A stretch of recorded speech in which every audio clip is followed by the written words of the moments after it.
Greetings, my name is Neosekken, and welcome back to my Let's Play of Phoenix Wright Ace Attorney. Now in the last episode, we started Chapter 2, and, well, Mia got murdered by a guy with very poor fashion sense. And shortly after said murder, Phoenix and Mia's younger sister, Maya Faye, happened upon her corpse, just missing her murder by mere minutes, and, well, the police showed up, and Maya got arrested and charged for Mia's murder because the police had found a note at the scene written in blood with Maya's name on it. And they think that Mia was implicating Maya as her killer. So she got arrested. I tried meeting up with her in the holding center, and, well, I've been offering her any kind of assistance I could, because she's got nobody. She's got no family, other family other than Mia, who's dead now. Nobody's really coming to her aid. So, Maya told Phoenix that Mia told her that if she ever found herself in some kind of serious legal trouble, to go to a certain attorney's office known as Grossberg Law Offices, at least I think that's what it was called, and go speak with the attorney in that office to request for his aid in case, again, trouble happens to find her. So I went there on her behalf because she couldn't go there on her own, and, well, when I finally ran into the guy, he refused to come to Maya's aid, and going by his behavior, it's to me fairly obvious that he's got his hands tied by some unseen entity. And, well, he pretty much at least told us this much: no lawyer worth their salt will try to defend Maya in this case. So, put two and two together, it's obvious that someone is trying to get Maya found guilty for a murder that she didn't commit. So, with nobody else to turn to, I offered to be her defense attorney, and, well, now we're going to court, and I'm going to try to in the court proceedings to get as much information out of any witnesses to the crime as I can, including a woman called April May, who apparently witnessed the murder and was the one that called the police to the place to begin with. And I think that pretty much covers everything. So I'm going to just go into court and try my damn hardest to get her name cleared. Oh yeah, I almost forgot.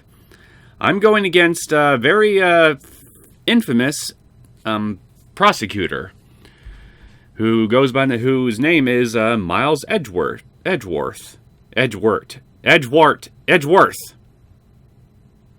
I can't even say his name properly right now. Anyway, yeah, he's very famous in his district and for his very ruthless attitude towards crime. So, and yeah, I'm gonna have a bit of a tough time with this, supposedly, but, well, we shall see. Anyway, I pretty much rambled on long enough. Let's go ahead and get this started. We're now entering court. September 7th, 10 a.m., District Court, Courtroom Number 1.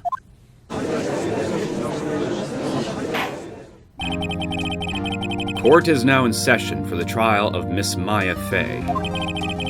There he is, Edgeworth, aka, as I call him, Edgewort. The prosecution is ready, Your Honor. The defense is ready, Your Honor. Miles Edgeworth. I better not show any signs of weakness today, or he'll be on me in an instant.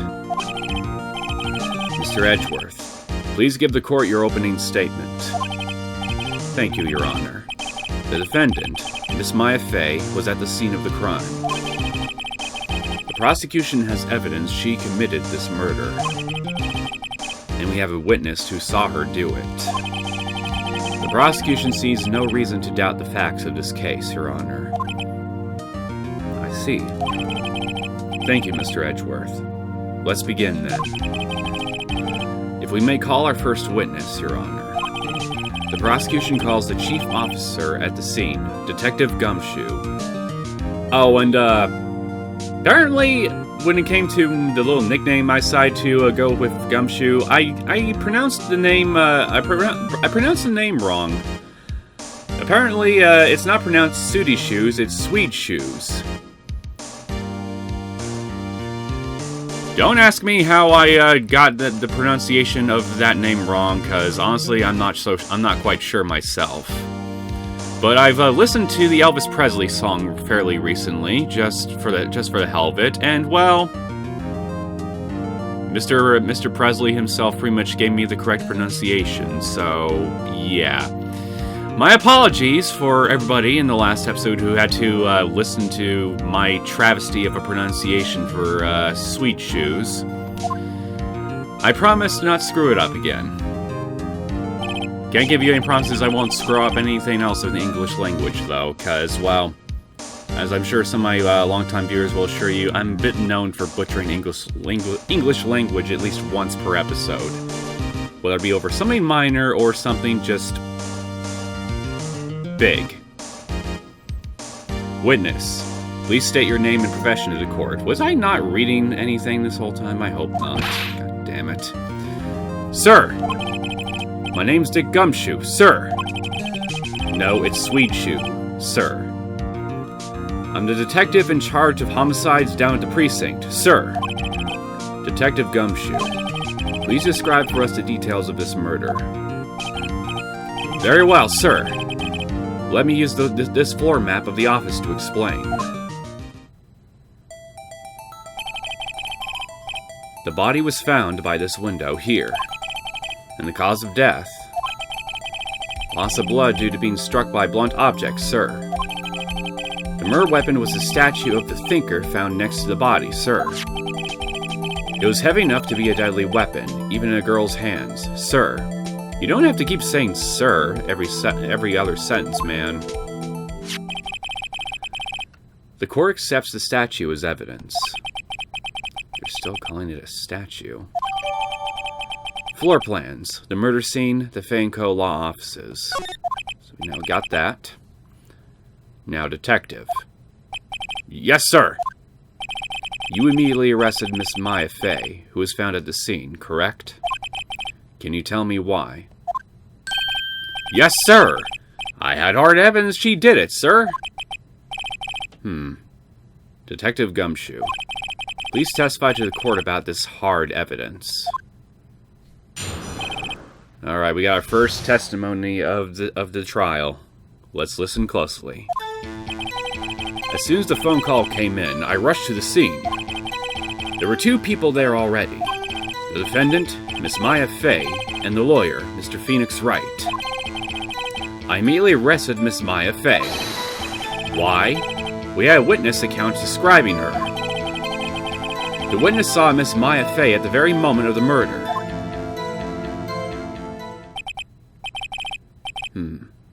The very moment, you say. Very well, Mr. Wright. You may begin your cross-examination. Yes, Your Honor.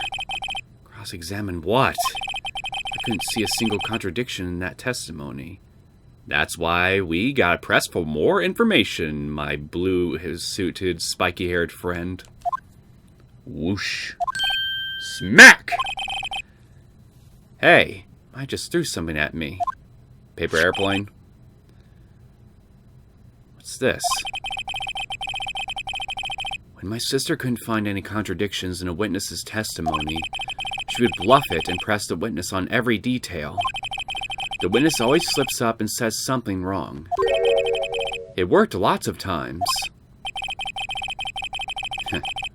Should have expected Maya would know some of her sister's tricks. Alright, let's give this a try. Something the matter? I'm being attacked by paper airplanes. Nothing is wrong whatsoever. No, Your Honor. I'd like to begin my cross-examination. I'll have you know it's a perfectly normal thing for me to get struck in the head by paper airplanes on a daily basis. Alright, let's start pressing.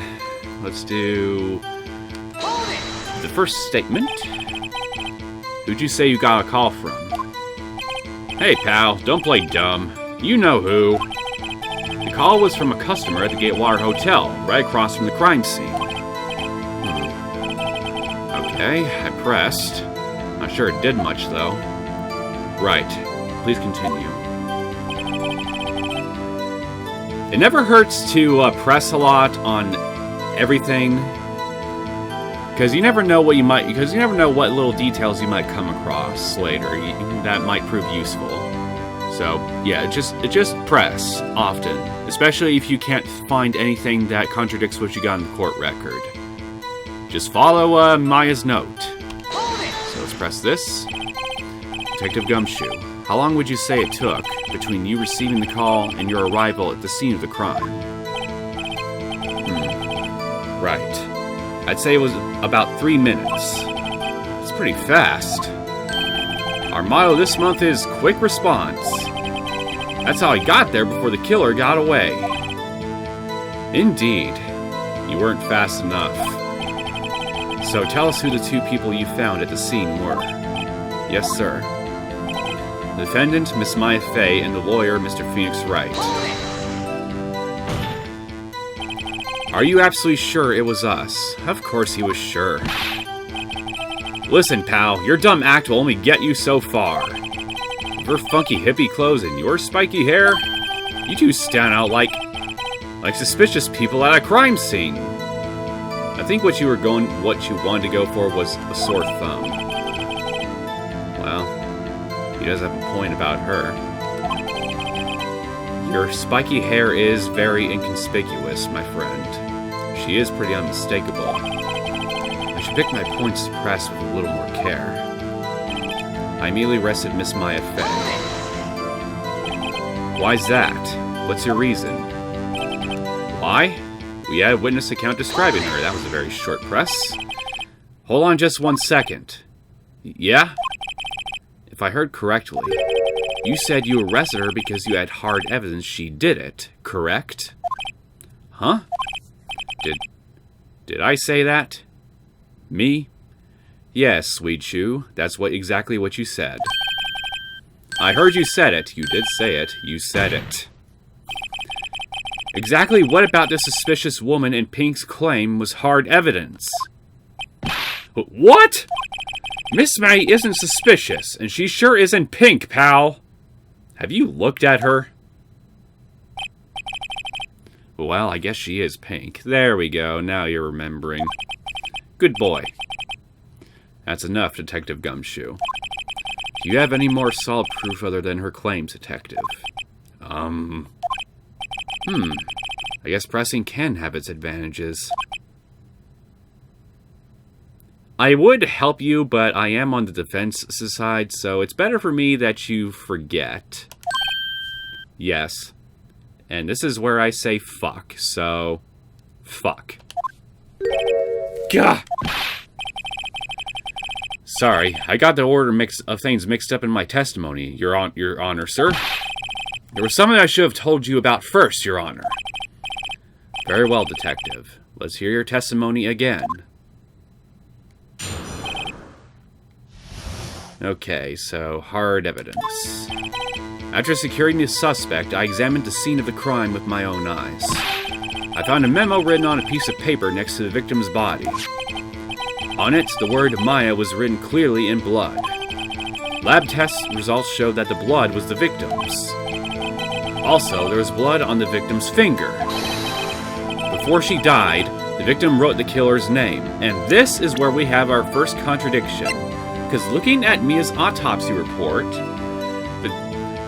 we look at the cause, single blunt force trauma, death was instantaneous. So if that is true, there is absolutely no way that she was the one who wrote the victim's name. So we just gotta get to that statement and present our evidence. How you like that? That's my hard evidence. Before we begin cross-examination, I have a question for you, Detective. Your Honor?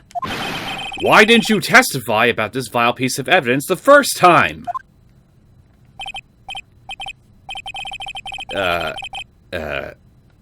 I know. I'm embarrassed I forgot about it, Your Honor, sir. Try to be more careful. Very well. The defense may begin its cross-examination. Now, I could just go to the statement I pointed out and just present my contradicting evidence and then just move right on, but I think I might as well just make Sweet Shoe's life a little bit more miserable here before I do it, because reasons. And did you find any evidence? Now, don't jump the gun on me, pal. Just listen. I'm getting to the good part. I got a bad feeling about this. Okay, you found the memo. Just because you found it next to the body doesn't mean the victim wrote it. Ho-ho! Then who did write it, smarty pants? You're the detective, you tell me. Who? I don't think I would get penalized or anything if I answered miscorrectly here. But, let's just say I did it. It could have been me. What? So it was you. No. I'm just saying it could have been me. Can you prove it wasn't? Hold on. So, you admit to this. You admit that you wrote the note. Listen to me, Mr. Wright. This is a court of law, and I expect you to refrain from making thoughtless statements. Amateur. Yeah, well, I'm gonna amateur your face in just a minute. Well, detective, tell us what was written on that memo you found. Okay, Maya. Do you have proof it was Mia who wrote that? Of course I do, pal. Uh-oh. You sound pretty confident. And that's why this contradiction is going to be oh so sweet when I point it out. This might not be good. Lab tests show that the blood was the victim's. What kind of tests were these again? Huh? What kind? Well, I hear they take the little bits in the blood, the goblins, hermagoblin bobbin. I refuse to testify on this matter, pal. I'm no expert on blood tests. Yes, that was quite clear. You may continue your testimony. Thanks, pal. I mean, Your Honor, sir. Detective Gumshoe. Yeah? I look forward to your next evaluation. As should you. Uh-oh. Now I feel bad for putting you on the spot like that. That was a mess. Right, where was I? Blow on the victim's finger. Don't worry, I'll put you out of your misery soon, along with your salaries. On which hand was the blade finger, detective? The right hand. She was right-handed. Ha ha ha! Nice try. Uh-oh. Guess that wasn't too hard to see what I was getting at there. Alright. Enough screwing around. Detective Gumshoe, there's one thing I want you to clarify for me here. You say that the victim, Mia Fey, wrote this note. That she was accusing the defendant, Maya Fey. That's really what you're saying. What? This isn't one of those lawyer tricks now, is it? No, it's not a trick. It's a fucking act. Of course she wrote it. Who else could have? You have it backwards, detective. But backwards? The victim is the only person who absolutely could not have done it. This is a report from your department, detective. Immediate death due to a blow from a blunt object. She died immediately! But nothing, my friend. No butting your way out of this one, detective. Order! Order! The defense has a point. Someone who died immediately wouldn't have had the time to write anything down. Objection! Mr. Wright. I beg your pardon, but when exactly did you obtain that autopsy report? When? the day after the murder. It was the day after the murder. The prosecution's point being that autopsy report is outdated, Your Honor. Really? Really? What? And well, you didn't see it fit to submit the updated autopsy report immediately. Why, my friend? A second autopsy was performed yesterday, at my request. So, if this is true, then you probably submitted it probably around the time I got the original autopsy report, right? Death was almost immediate due to a blow from a blunt object. How convenient! It gives you just enough wiggle room to close my contradiction. Well, contradict my contradiction. But there is a possibility the victim lived for several minutes after the blow. Well, now that makes me depressed, thinking that her death wasn't instantaneous.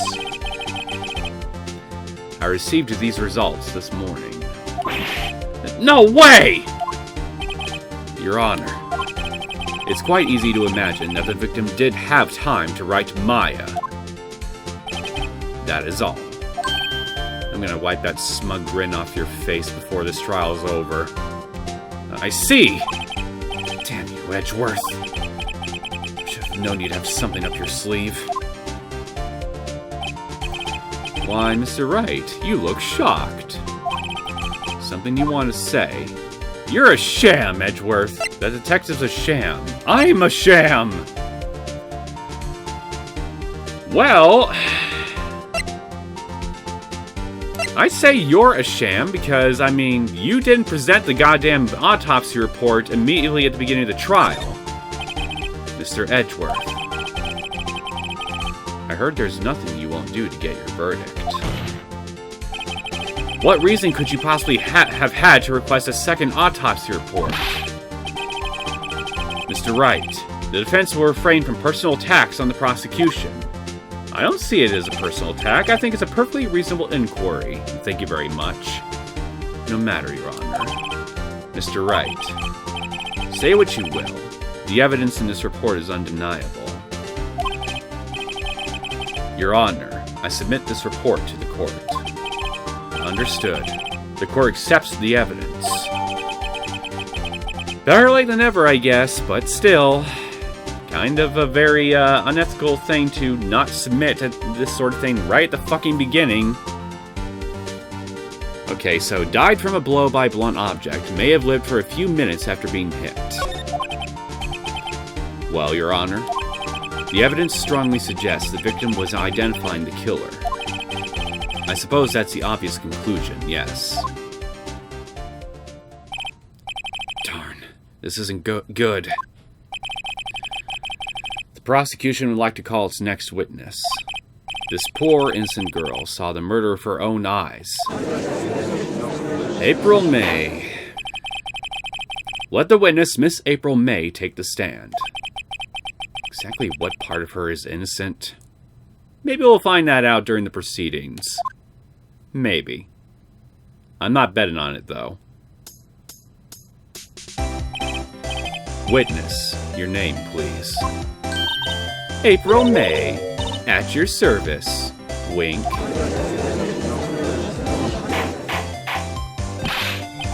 Order! Introductions should not require any reaction from the crowd. The witness will refrain from wanton winking.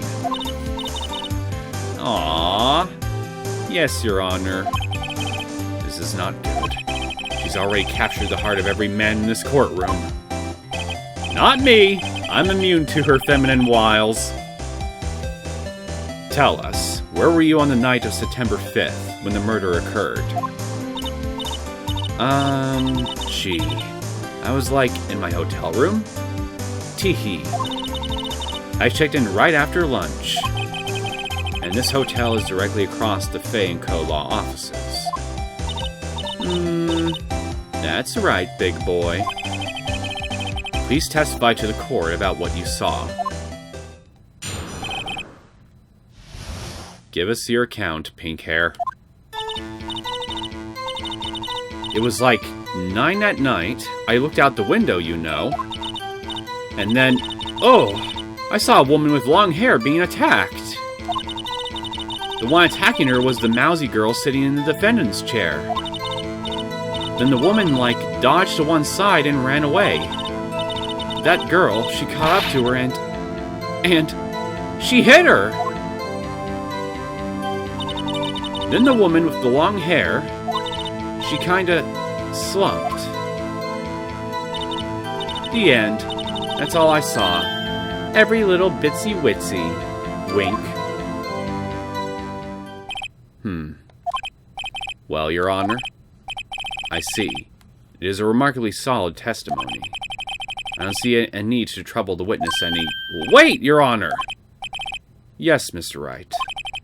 What about my cross-examination? I thought the witness's testimony just now was quite... firm. Didn't you? Get your mind out of the gutter, you Santa Claus wannabe. Mr. Wright, I understand you were Miss Mia Fey's understudy, were you not? You must know her techniques well. Her cowardly way of finding tiny faults in perfectly good testimonies. Don't speak ill of the dead, you pompous prick. Hey! How dare you! Well, Mr. Wright, will you cross-examine the witness? Yes, I'm doing it! There is a proper procedure to all this shit, supposedly. I'll gladly proceed with the cross-examination. Only because I have a feeling Edgeworth doesn't want me to. She has to have some weakness. Very well. You may begin your cross-examination. And if memory serves, with this testimony, I need to consult the floor plans. 9 at night. So... her death occurred at 9 o'clock, according to the original autopsy report, so we should just ignore this statement. Saw a woman with long hair, and the woman dodged to one side and ran away. So let's look at the floor plans.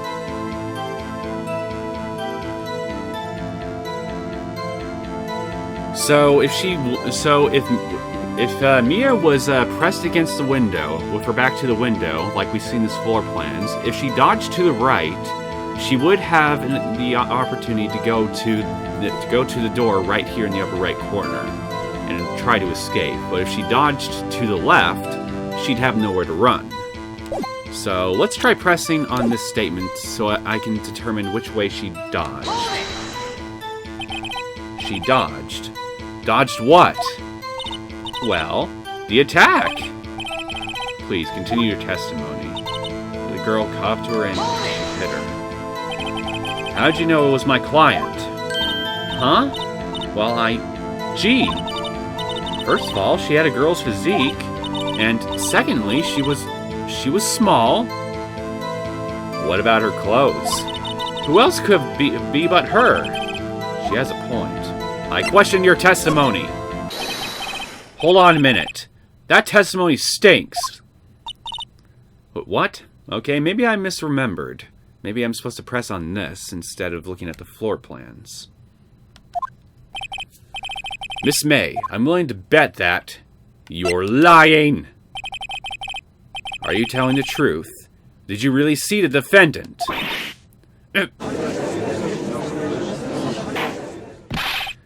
Mr. Wright, what's the meaning of this? Yes, what's the meaning? Somebody tell me, because I'm clueless. About this, I mean. Okay. If you had really witnessed my client, Maya Fey, you would have noticed her clothes before noticing her physique. Exactly. Gotcha now, bitch! No one wears clothes like this on a daily basis. Except her! Now, I'm no expert on fashion, but her hairdo looks far from normal to me. However, the witness's testimony mentions neither of these things.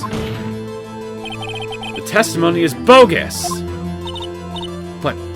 But... Still, we don't know if she was dressed that way the night of the murder. Yes, we do, my friend.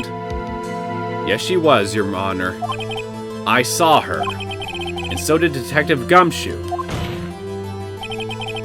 What do you say to that, Miss May? Rawr! What are you trying to say, you mean lawyer? I saw what I saw. I just didn't think all the trifling little details were necessary, darling. Miss May, the court would like to remind you to please omit nothing in your testimony. I'm sorry, Your Honor. I'll be a good girl. I promise. Wink. Your testimony again, if you would. Damn, I almost had her. That's alright. I'll just keep chipping away at her until she's got nothing left. I did see everything. I did! The victim dodged... The woman dodged the first attack and ran off to the right. I think I now know why I misremembered with the last testimony. I actually remembered a bit ahead. Specifically at this point. Then the girl in the hippie clothes ran after her. And she hit her with that weapon. I saw it. I did. That clock. The kind of statue-y clock? A thinker, I think. Did we mention that this thing was a clock in testimony in the court proceedings yet? Thinker, I think. Well, does the accuracy of my report not startle you? Tee-hee. I see. I only wish you had been so detailed from the beginning. Please begin the cross-examination. Okay, so there's two things of note here I want to press on. That's the direction that Mia ran and the clock. So I'll start with the clock. Clock. Didn't this come up in another testimony recently? But, well, don't look so sour, Mr. Lawyer. You can't win them all. No, but I have a feeling I'm onto something now. Okay. Let's try pressing the last statement with the weapon. Where did this weapon come from? She picked it up from the desk. I see. What sort of weapon was it? Her previous testimony must have been what Edric wanted her to say. So this was a testimony in her own words. And I'm pressing to squeeze the truth out of her. Figuratively, of course. I think my best option will be to press everything here. So let's start with the first one. So you saw me then too. Of course. I'd remember that spiky hair anywhere. Spiky? Well, it is, my friend. The witness will refrain from personal attacks on the defense attorney. It's an observation! It's a fact! Aw, was I a bad girl? I'm sorry. Very well. Continue. I question your definition of personal attacks, Judge. The victim, the woman, dodged the first attack and ran off to the right. So let's just press this now.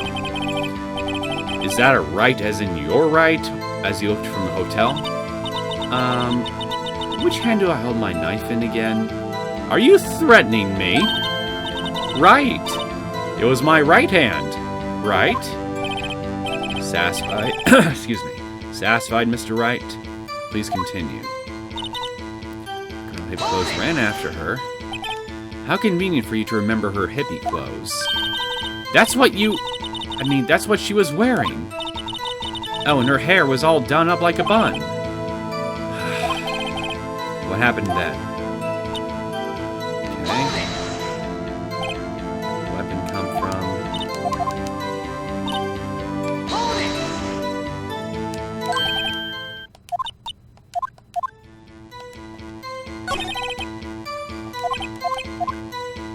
Methinks I need to consult the clock.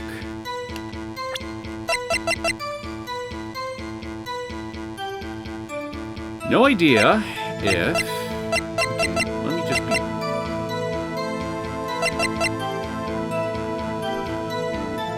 The only thing I can think... The only contradiction in this statement that really stands out to me is how did she know that it was a clock when we haven't really discussed it being a clock with her present within the court.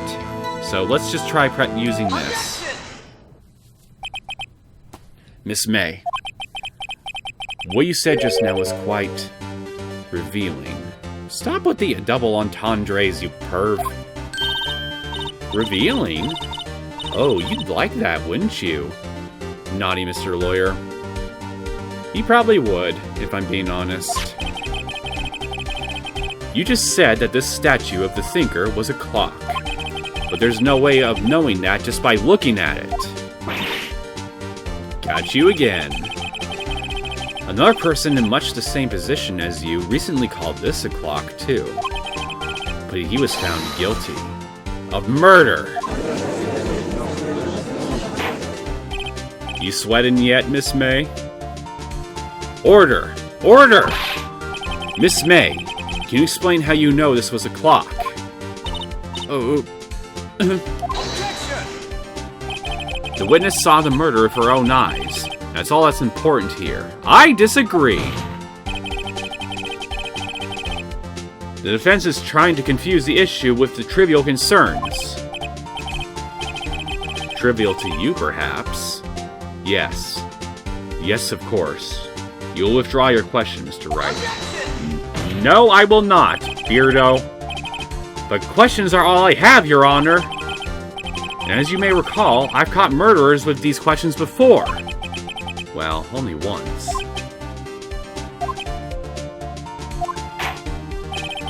Objection sustained. You may continue to question the witness. That was close. If you stop me there, the trial will be over. No kidding. Huh? What? So, what happens now? It means you get to go back on the grill. What happens now is you answer my question.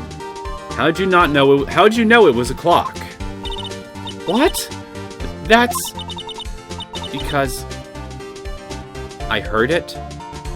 You heard the clock from all the way in your hotel room between two different windows. Yeah, no. It was a completely different building from you across the street between two fucking windows. How the fuck could you have heard it? Yes, I heard say the time.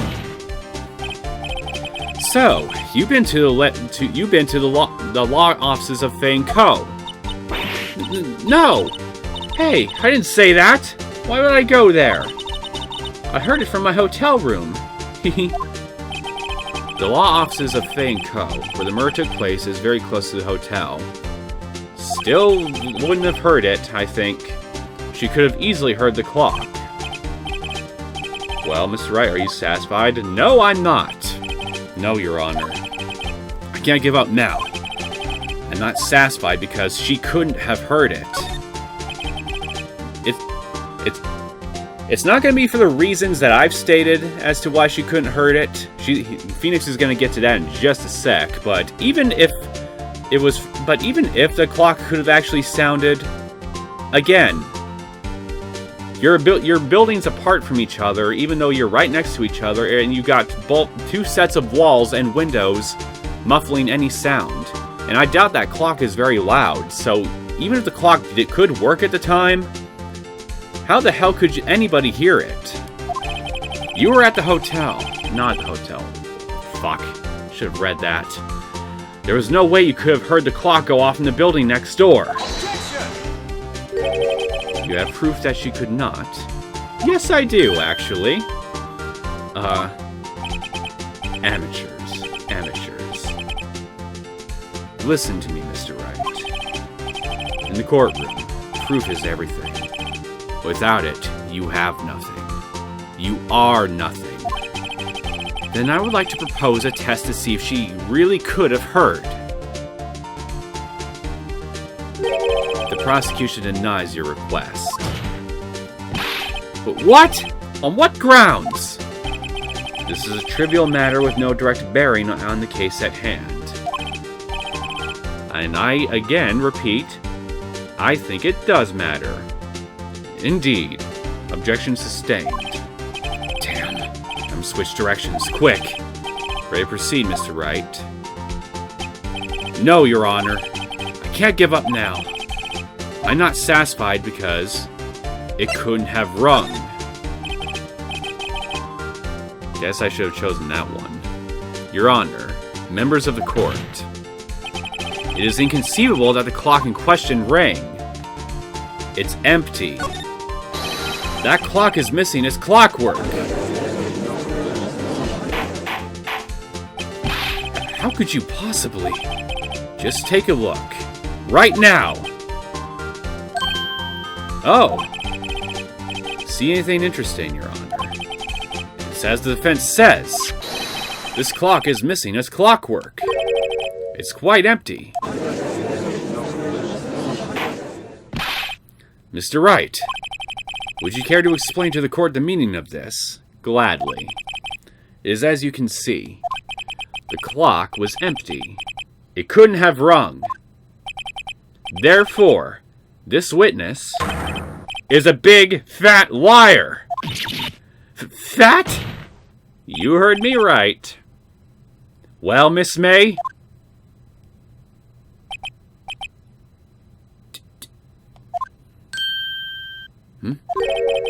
Quite a show you put on for us, Mr. Wright.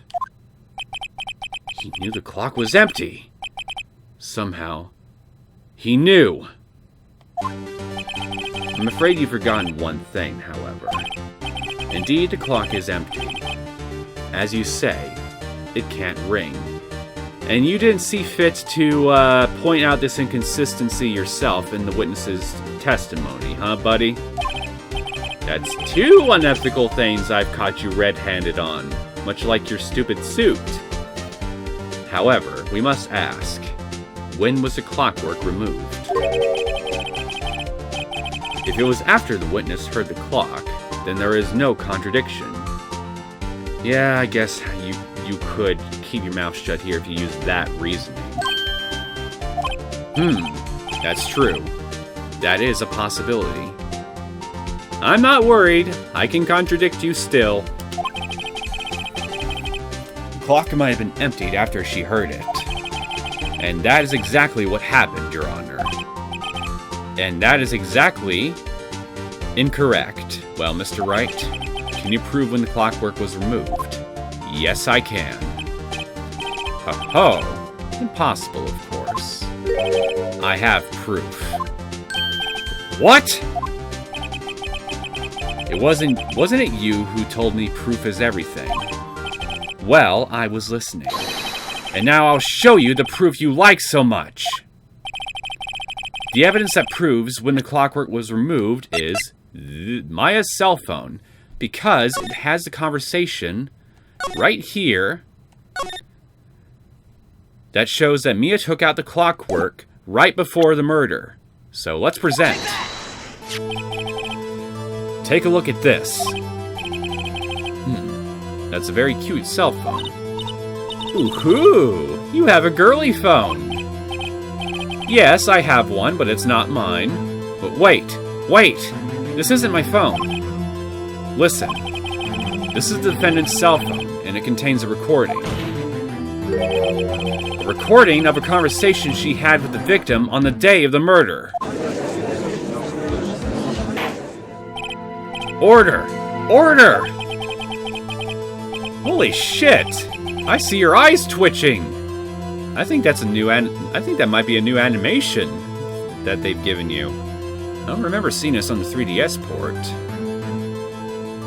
Or maybe I couldn't see it because your sprite was so small. But whatever the case is, I like it. It's a nice touch. Anyway, now that I've got that little observation out of the way. Haha! You look a little worried, Edgewort. Have I rattled your feathers a bit? The defendant's cell phone? This wasn't brought to my attention! Perhaps Detective Gumshoe overlooked it. He's up for evaluation soon. I gotta say, I'm starting to feel bad for the big fella. I'm way ahead of you, blue boy. Let's hear the conversation. So you just want me to hold on to the thinker for you, then? If you could. I should probably tell you, the clock isn't talking right now. Huh? It's not working? That's lame. I had to take the clockwork out, sorry. September 5th, 9:27 a.m. Your Honor, I think this makes it clear the clockwork was already gone by the time this was recorded. Which was well before the witness even arrived at her hotel.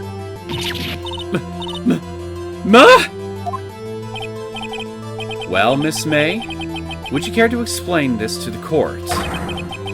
Just how did you know that that weapon was a clock? We would like an explanation, Pinky. Well, isn't it obvious? I saw that clock before. But it's one of a kind, or rather two of a kind.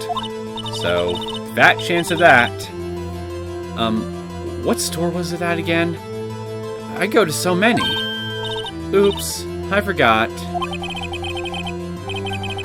So the witness had seen it before. That would make sense. Does defense have any objections, Mr. Wright? Yep! The witness claims she had seen it before. But this directly contradicts a piece of evidence already submitted to this court. Well then, let's see it. Please produce this evidence that will prove the witness had not seen the clock before. The clock itself! It's simple. This clock was never in any store. Ever. But what? A friend of mine made that clock. Only two exist in the world. And the one that isn't here is in police custody. Impossible! Everything is sold in stores. Even souls? Is your soul up for sale, Miss May? Because if that's the case, then you might want to buy it before someone else does. Miss May, I think it's high time you went shopping for a better excuse. Oh. Excuse is not on sale today. Oh? And she's angry.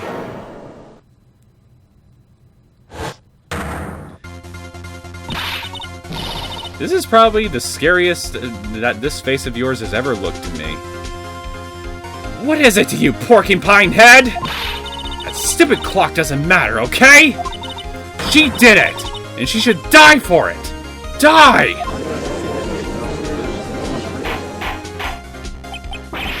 Whoa! Let's not get ahead of ourselves.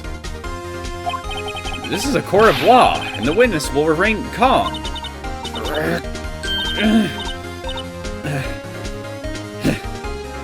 Oh? Oh. Oh. Oh. Silly me. Did I, lose it? No, you maintain your composure with sheer excellence this whole time. I guess I did. Tee-hee, wink. Scary. Miss May, let me ask. Tell me, how did you know the weapon was a clock? I saw your blinking animation right there look a bit stilted. Oh dear. Does the defense have an opinion on this behavior? Okay, this is it. Yes, Your Honor. Allow me to explain how I see the truth of the matter. Miss April May, you knew the weapon was a clock because you had heard about it. The witness had never held the clock in her hand, and the reason she heard about it is because of this wiretap. However, she had heard that it was a clock. She heard. That is correct, Your Honor. There is no other way she could have known the thinker was a clock. And I can show you the proof. Well, this is interesting. Let's see it then. Show me evidence proving that the witness had heard the murder weapon was a clock. The wiretap. Have a look at this. That?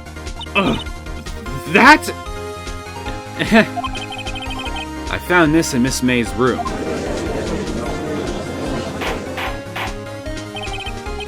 Mr. Wright, please explain to the court what this is. Miss April May. You were taping the victim, tapping the victim, Miss Mia May's phone, were you not?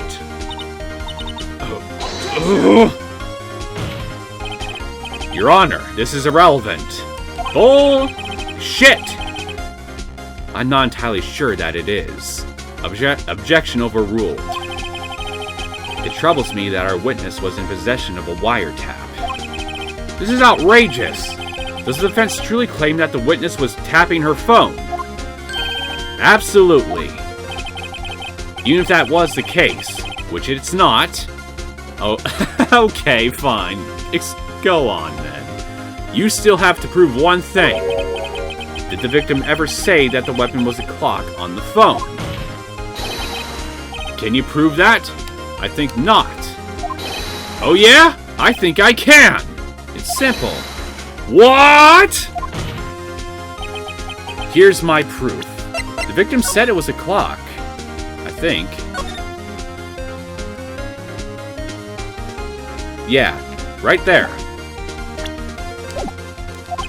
The proof that the victim said on the phone that the weapon was a clock. I present the defendant's cell phone. Yes, we've seen that. Listen once more to the conversation between the defendant and the victim. Mia, what's up? You haven't called in a while. Well, actually there's something I want you to hold on to for me. Again? What is it this time? It's a clock. It's made to look like that statue, the thinker, and it tells you the time. Miss April May, you used the wiretap to listen to this conversation. That's how you knew the thinker was a clock. Am I wrong? Objection! What you got to object to now, napkin neck? Your Honor, this is ridiculous. Your Honor, look at the witness's face. Does she seem amused to you? The defense demands an answer.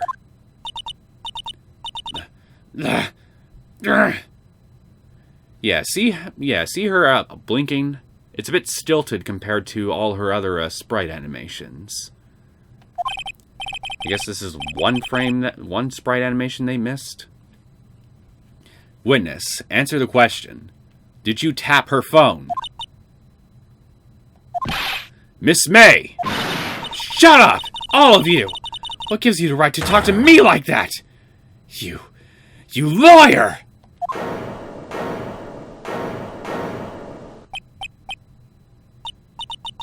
Yes, I am a lawyer, and your point is?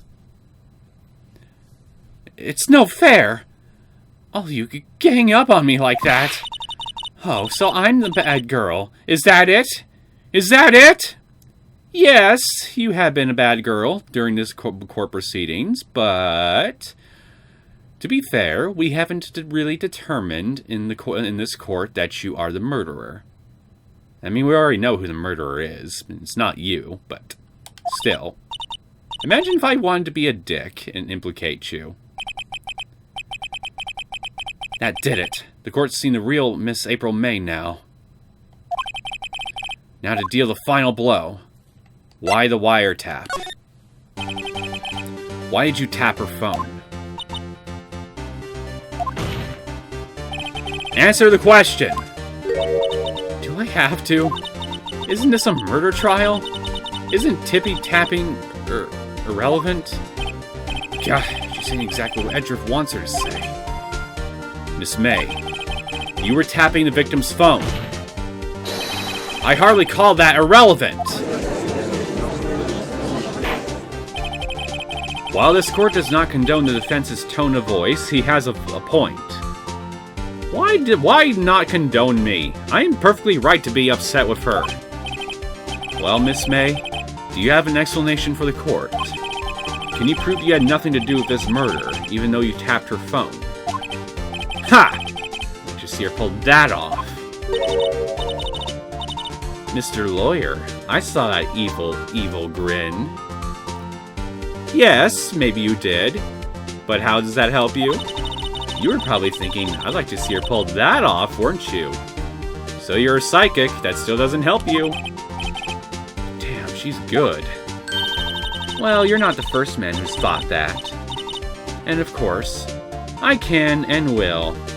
You can't be serious. No way. Way, I say.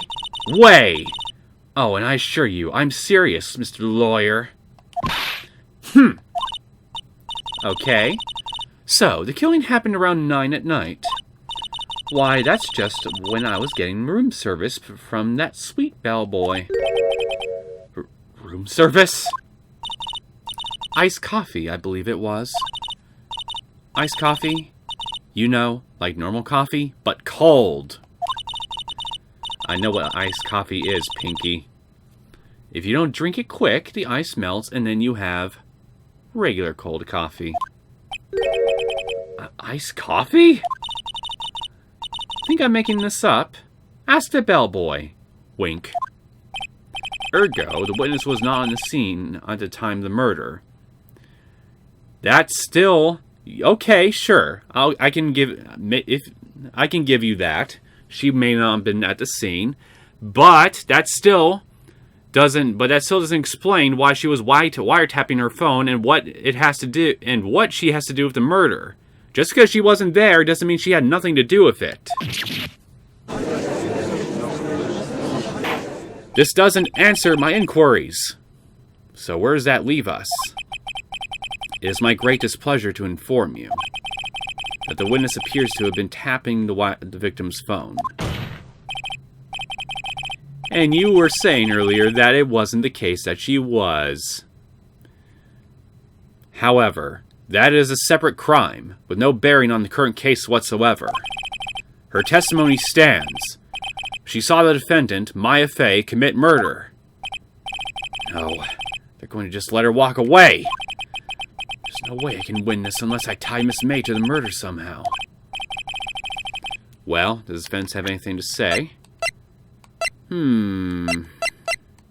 What can I do?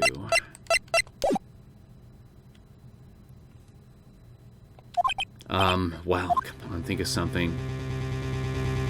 Oh yeah, I guess I can call the bellboy, can't I? Let's call the bellboy.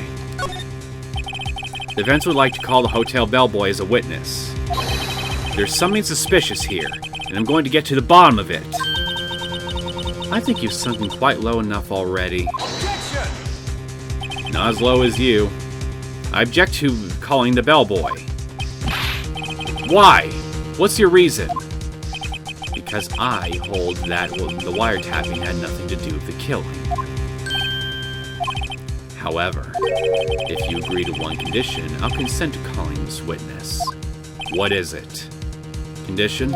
If Miss April May's alibi is not called into question after you examine the bellboy, then you will recognize this Miss April May was not the killer, thus she is innocent.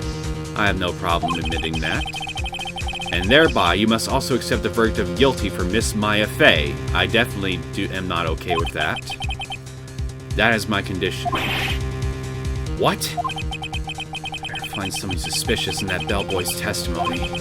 Otherwise, Maya will be declared guilty on the spot. What should I do? Let's accept the condition. Alright. I've got nothing to lose. Except for, well, everything. Understood. I accept your condition. Fool. You fell right into my trap. Uh-oh. We'll see if this trap works in your favor, Edgewort. Very well. The court calls the hotel bellboy to the stand. I believe we're ready for the witness to testify. He certainly does look like a bellboy. Indeed, he does. Yes, sir. I received your summons in the middle of work, sir. I'm happy to be of service. That tea set looks rather heavy, so without further ado, the witness may begin his testimony. Very good, sir. Alright, what do you got for me, bellboy? I am the head bellboy at the fine Gatewater Hotel, in business for 4 generations. I believe I received a call after 8 in the evening from our guest, Miss May. She asked for an iced coffee to be brought to her at 9 o'clock on the dot, sir. I brought it to her at precisely the requested time, of course. And I delivered the iced coffee to our guest, Miss May herself. I see. Defense may begin its cross-examination. Right. I'm ready. I hope. This is it. If I can't prove Miss May was involved with the murder now, Maya will be finished. I think what I gotta do here is I gotta press on everything first. What exactly is it you do at the hotel? Why, anything required of me, sir. I check in guests, I check out guests. I clean rooms, I make beds, I even deliver room service, sir. I checked Miss May in personally. Are you always so prim? Mr. Wright, you will refrain from asking frivolous questions. Fine. I believe I received a call after 8 in the evening from our guest, Miss May. Are you sure it was Miss May on the phone? Absolutely, sir. How can you be so certain? I checked Miss May in personally, sir. Not only did I see her in all her stunning radiance, but I also heard her voice. And then I saw them, and I... The point being, I remembered her quite well, sir. I'm sure you do. Yes, what then? She asked for an iced coffee to be brought to her at 9 on the dot, sir. 9 on the dot, you say? Yes, I confirmed that detail several times. She was watching a program on the TV and wished to drink after she finished, sir. 9. The time of the murder. I brought it to her at precisely the requested time, of course. Precisely 9, then. Precisely, exactly, and most definitely, sir. 9 p.m. How can you be so sure? Miss May was quite insistent that be brought then. Oh, bellboy. Tee-hee. I'd like iced coffee and exactly 9. Something like that, sir. Therefore, I knocked on her door at the crack of 9, sir. Why would she be so particular about the time? Probably because she knew what was going to happen around then. And I delivered the iced coffee to our guest, Miss May herself. Are you sure it was Miss April May herself? Absolutely, sir. Absolutely? Yes, sir, as in so very absolutely, sir. It's an endearing mannerism of mine. How come you're so very certain? Well, when I brought the room service, sir, she, yes, sir, favored me with, an embracer, sir. Embracer?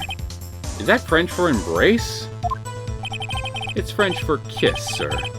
But not a French kiss, sir. Or for peck on the cheek. Why would she have done that? I believe perhaps she was momentarily swayed by my prim demeanor, sir. It was a moment I shall never, ever forget, sir. Sounds pretty fishy to me. I think our Miss May was up to something and wanted the bellboy to remember her. It's no good. There's nothing there. Is that it? No, it's not, my friend. It ain't over till the fat lady sings. Tisk tisk. Finally, you understand. This bellboy has absolutely no reason to lie. Now, if you have any decency, you will end this rather tedious cross-examination here. It was a bit tedious. The witness may leave the stand. I can't let this happen, can I? Protest! Wait! Please wait! Yes, does the defense have something to add? One last question. Let me ask one last question. Your Honor, I must object. This charade of justice has gone on long enough. Now, Mr. Edgeworth. All right, Mr. Wright. I'll give you one more question. That's all. Okay. This is really it now. This is my last chance. What do I ask him about? So, what I want to ask him on, I think, is I'm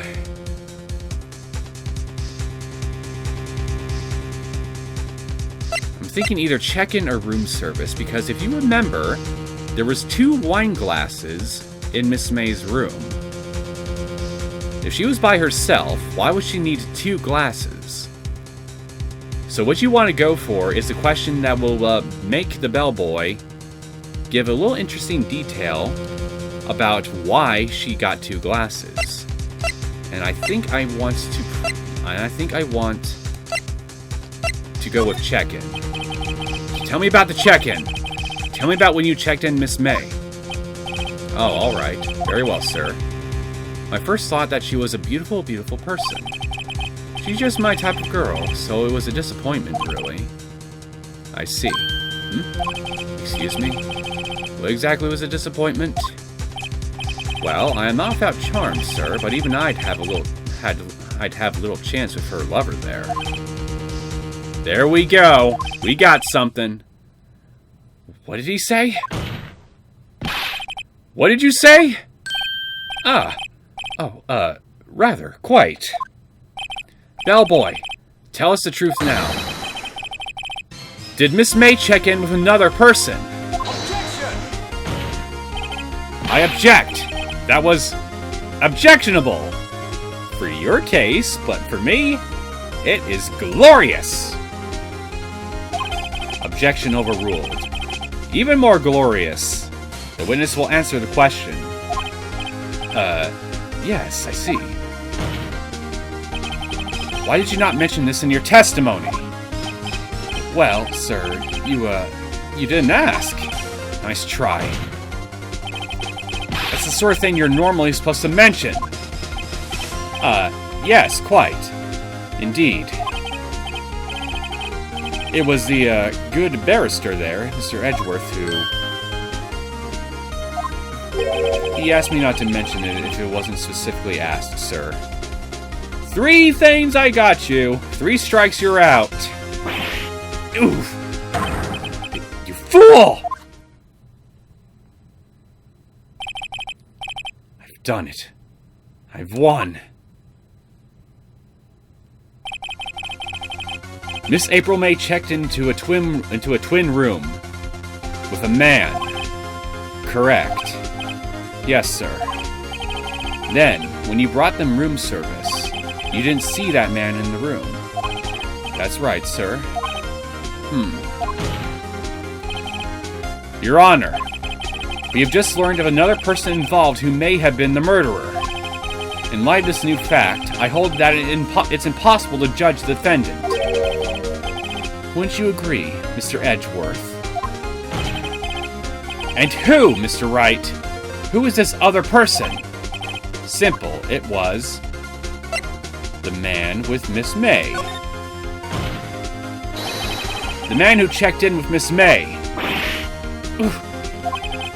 Your Honor, as has been previously revealed, Miss April May was tapping the victim's phone. Yet Miss May herself has an alibi at the time of the murder.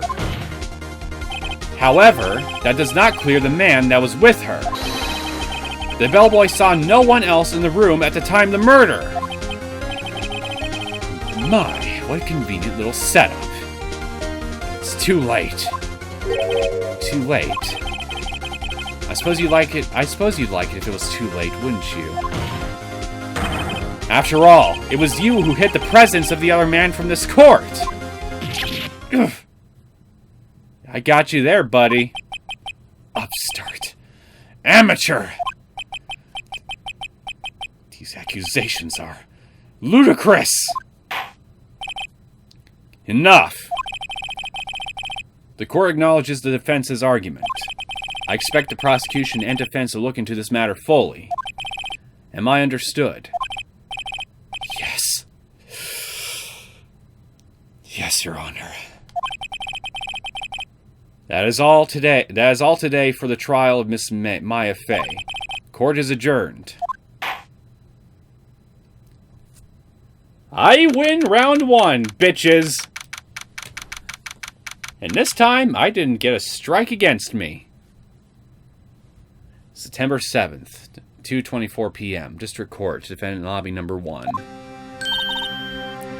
Mr. Wright, you were amazing in there. Really.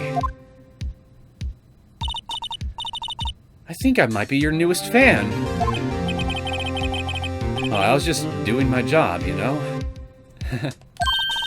Then again, that other attorney was pretty cool too. Huh? That face of his, with his eyes wide and trembling lips, I wouldn't describe that facial expression you're describing as cool. Just sad. I sent shivers up my spine.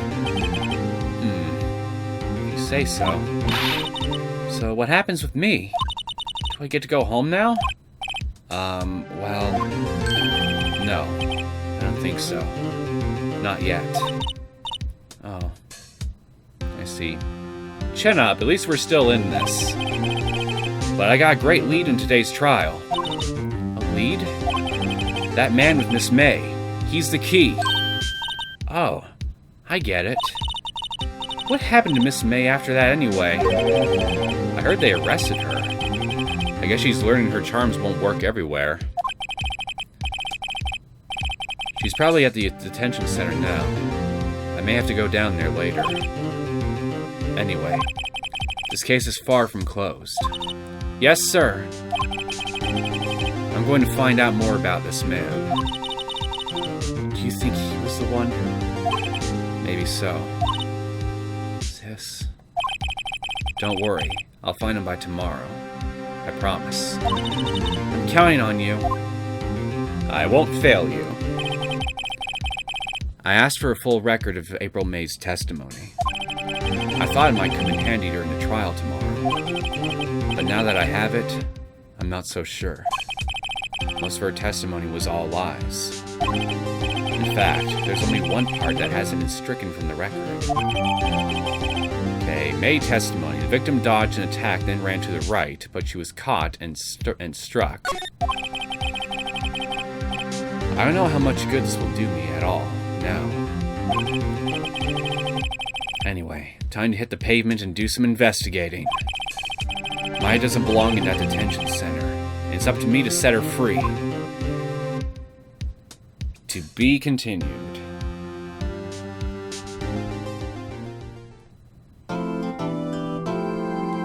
I think we've had a rather successful day in court, all things considered.